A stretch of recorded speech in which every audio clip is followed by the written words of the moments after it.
আচ্ছা, সবার আগে তোমরা এটা বলো তো কখনো তোমরা এই সোয়া কিমা চাউমিনটা ট্রাই করে খেয়েছো কিনা?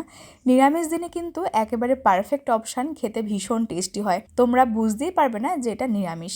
তো সবার প্রথমে ফ্রাই প্যানের মধ্যে একদমই সামান্য সর্ষের তেল অ্যাড করে ওর মধ্যে অ্যাড করব সবজি, যার মধ্যে রয়েছে গাজর, ক্যাপসিকাম আর বিনস। সমস্তটা আমি এখানে একদমই মিহি করে চপ করে নিয়েছিলাম। তার মধ্যে অ্যাড করব স্বাদ মতো লবণ, সামান্য অরিগানো আর ঝাল মতন লঙ্কার কুচি। সমস্ত কিছু দিয়ে সবজিটাকে হালকা করে ভেজে নিতে হবে সফট করে। এবার এর মধ্যে অ্যাড করেছি সেদ্ধ করা সোয়া কিমা।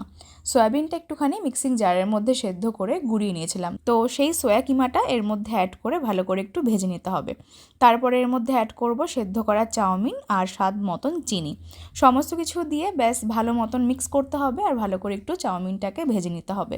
তাহলে কিন্তু একেবারে নিরামিষ পারফেক্ট সোয়া কিমা চাউমিন রেডি। খেতে দুর্দান্ত লাগে। তোমরা অবশ্যই রিলটা সেভ করে নাও, তোমাদের অনেকটা কাজে আসবে। রেসিপিটা ভালো লাগলে অবশ্যই সাবস্ক্রাইব করে নিও।